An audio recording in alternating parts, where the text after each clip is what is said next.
नमस्कार दोस्तों।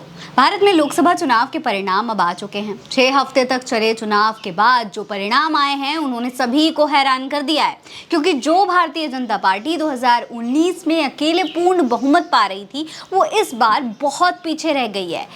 भारतीय जनता पार्टी के नेतृत्व वाले एनडीए गठबंधन ने 293 सीटें जीती हैं, जिससे प्रधानमंत्री नरेंद्र मोदी की लगातार तीसरी बार पीएम बनने की संभावनाएं तो हैं, लेकिन 2014 के बाद पहली बार भारतीय जनता पार्टी ने बहुमत खो दी है, जो कि प्रधानमंत्री नरेंद्र मोदी के लिए एक बहुत बड़ा झटका माना जा रहा है, क्योंकि अब उन्हें सहयोगियों के साथ मिलकर के अपनी सरकार चलानी होगी।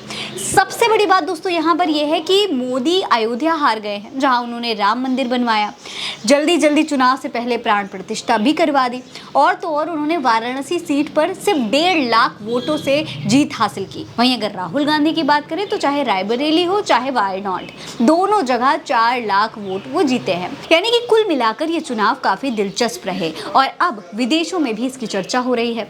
देखिए, ये पहली खबर है, हेडलाइन है Narendra Modi loses aura of invincibility as predicted, landslide fails to materialise.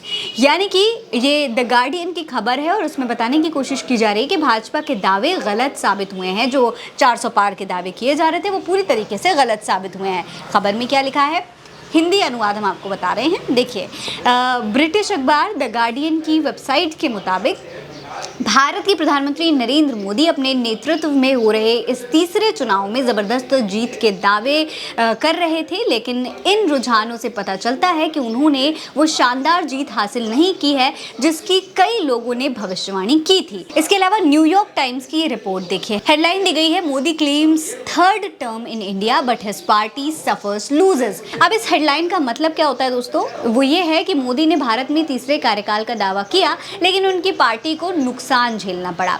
खबर में क्या लिखा है, देखिए, लिखा है प्रधानमंत्री नरेंद्र मोदी ने मंगलवार को कार्यालय में तीसरे कार्यकाल का दावा किया, क्योंकि भारत के आम चुनाव के शुरुआती नतीजों ने देश के पीड़ितों में सबसे शक्तिशाली नेता के लिए उम्मीदवार से कहीं अधिक मामूली जीत हासिल की है।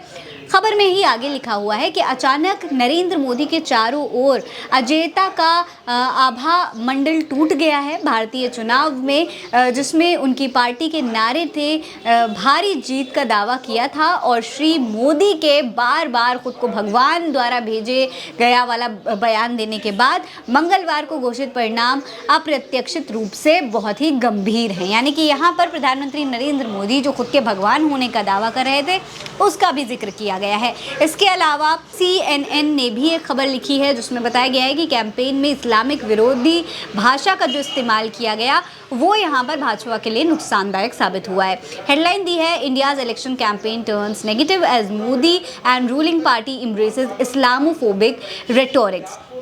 खबर में क्या लिखा है, देखिए, भारत का चुनाव अभियान नकारात्मक हो गया है क्योंकि मोदी और सत्तारूढ़ पार्टी ने इस्लामोफोबिक बयानबाजी को अपना लिया था। खबर में CNN लिखता है कि भारत के सबसे पॉपुलर लेकिन विवादित नेता को तीसरे टर्म का इंतजार है। पीएम मोदी ने दुनिया के सबसे बड़े आबादी वाले देश में लगातार तीसरी बार चुनाव जीतने के लिए कैंपेन में इस्लाम विरोधी भाषा का इस्तेमाल किया। आगे दोस्तों एक और खबर है, अल जजीरा की यह खबर है, इसको भी गौर से देखिए। अल जजीरा में हेडलाइन दी गई है कि बेरोजगारी और महंगाई के मुद्दे को भारतीय जनता पार्टी छिपा नहीं सकती है, इसके बारे में बात किया है। और हेडलाइन के लिए देखिए, लिखा है कि Indian election result 2024 update, Modi says he will form next government. लेकिन खबर में अल जजीरा ने लिखा है कि पीएम मोदी की भाजपा और एनडीए गठबंधन सभी दलों से आगे है। चुनौती देने के लिए बनाया गया इंडिया गठबंधन अलायंस उन्हें कड़ी टक्कर दे रहा है। कांग्रेस ने उम्मीद से बेहतर प्रदर्शन किया है। नतीजों में कड़ा संदेश छिपा हुआ है कि मोदी फिर से सत्ता में आने के बाद अपनी कितनी पीठ थपथपा ले, लेकिन वो बेरोजगारी और महंगाई के मुद्दे को छिपा नहीं सकते हैं। मोदी को ज़रूरत है कि वो इन मुद्दों पर कुछ करें। अभी तक उन्होंने पुरानी सरकारों पर दोष मढ़ा है, लोग उनसे जवाब मांग रहे हैं। तो दोस्तों यहाँ पर प्रधानमंत्री नरेंद्र मोदी जिस तरीके से राजनीति करते हैं उसका जिक्र किया गया है। हालांकि अब जो है इस तरीके से विदेशों में मोदी की ये जो तीसरी जीत है उसका डंका बज रहा है। प्रधानमंत्री नरेंद्र मोदी खुद को भगवान साबित करने की लाख कोशिश करते रहे, लेकिन तीसरे कार्यकाल में वो जीत तो गए, लेकिन उनकी जीत उतनी बड़ी नहीं हुई जितना उनको उम्मीद थी। अब आपको इसके बारे में क्या सोचते हैं, अपनी राय हमें कमेंट सेक्शन में लिखकर ज़रूर बताइएगा। ये खबर आप उल्टा चश्मा यूसी पर देख रहे हैं। मेरा नाम है फरीन अंसारी। आप रहें स्वस्थ मस्त, बस यही है दुआ हमारी। नमस्कार।